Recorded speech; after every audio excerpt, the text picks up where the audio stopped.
Hey everybody, welcome to the Crit House. I'm Jeff Larson, and with us here on the My Five series is Ellen Friedlander, who has been with us on the program multiple times. She is a friend of the program. We could almost call you our executive producer. You spend so much time helping us out. Thank you for joining us on the Crit House again, Ellen Friedlander. I love being here, Jeff. I think the Crit House is an amazing opportunity for other photographers, young photographers, emerging photographers, established photographers to kind of key in and just kind of have a conversation, listen in and learn. So I'm really happy to be here. Well, you've always been generous with your time, for which we thank you very much, especially with this new segment, the My Five segment. We have some really interesting images to talk about. Some of them, one of them at least, a little challenging. We'll get to that in a second. But I thought we would start off just like when you tell people what kind of photographer you are, what do you tell people? You know, and so because I think I was introduced to you first and knew you, or I thought of you as a street photographer, but that's not the case. I mean, you do street photography, but you are more than that. Yes. Street photography is my base. I've been taken to the street since I was 20 years old. However, I've always been passionate about portrait photography, passionate about fine art, experimental photography. I've done all of these multiple layers of the medium since I was in college. So I would say that I am broadly a street photographer and a fine art photographer and passionate about the medium. You do have passion. That is true.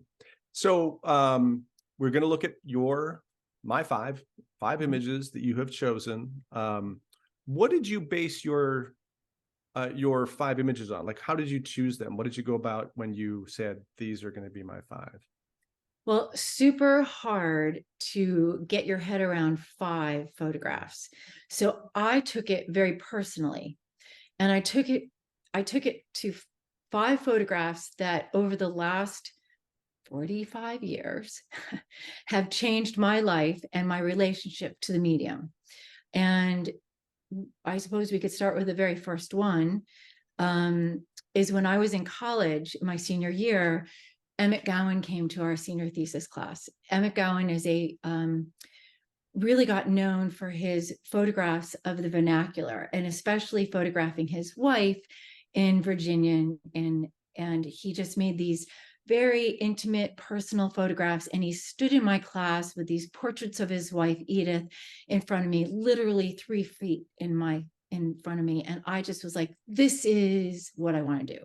So let's show that image.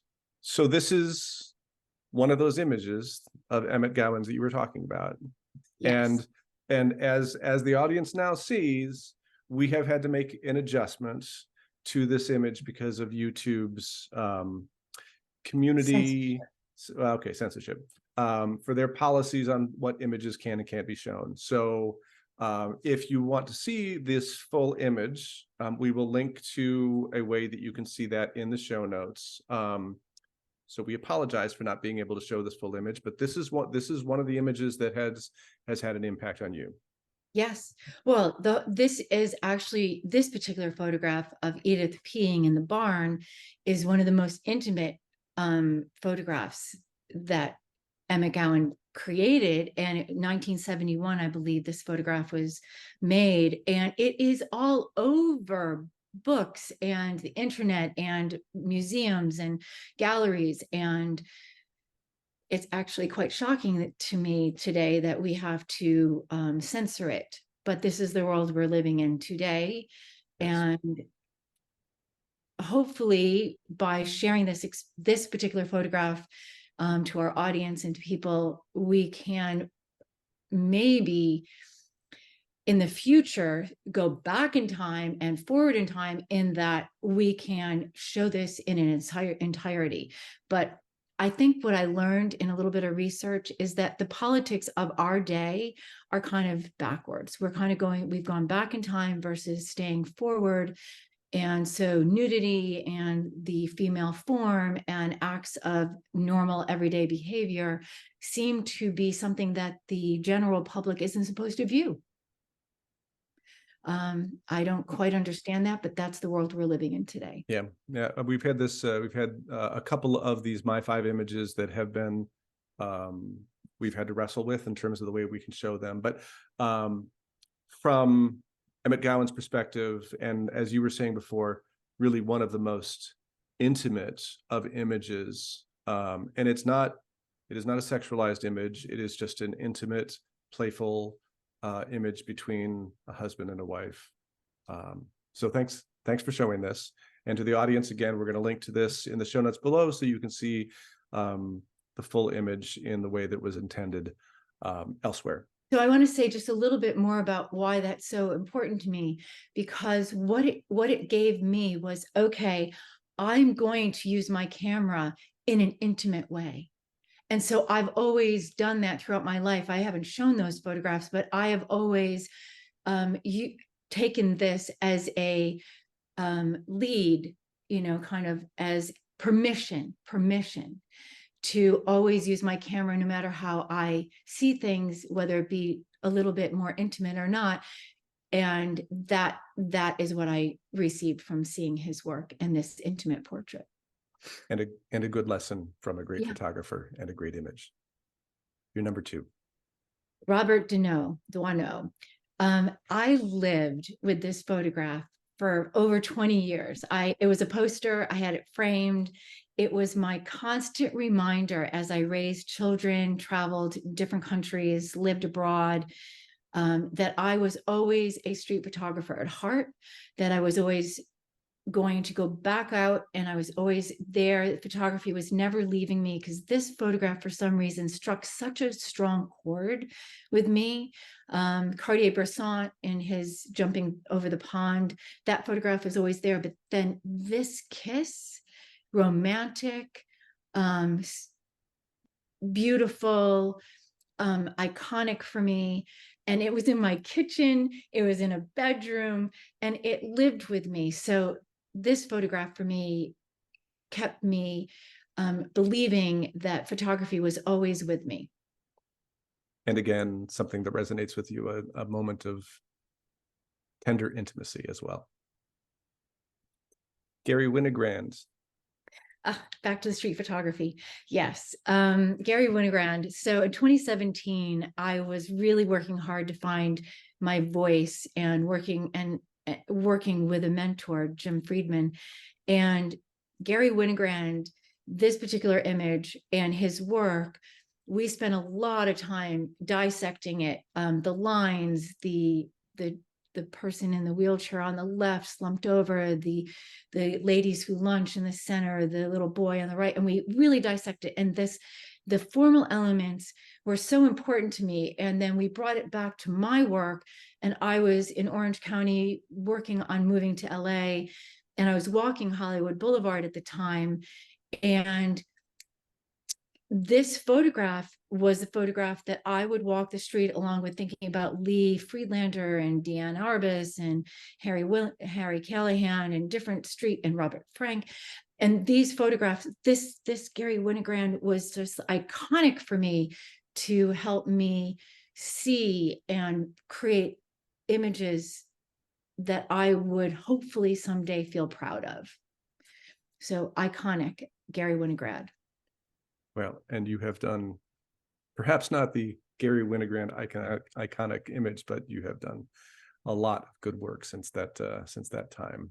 This one, number 4, is my 5 images, is the one that arrested me and made me think. So having this on the screen and having her just that piercing look through the gun, I assume that is brilliant. Thank you for including this, and I'd like to hear what this means to you.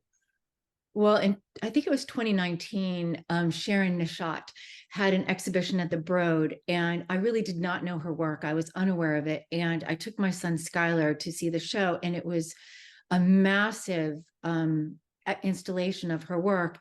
And seeing it just blew my mind. It challenged me, women, guns, violence, tyranny, all of those things that they're still so real in our world today, totally stirs me from the quick. And sharing that exhibition with Skylar was just, it struck him as well. So we both were arrested by her photography and her way of using calligraphy and guns and women and herself. She did a lot of self-portraits in the work. So she challenged me in a way and made me think outside my box. And so I will forever be thankful and grateful for her work, because she changed how I looked at the work and at different kinds of photography in our day today. And I was just incredibly inspired by her work, and still am. I can see why. And intimacy continues.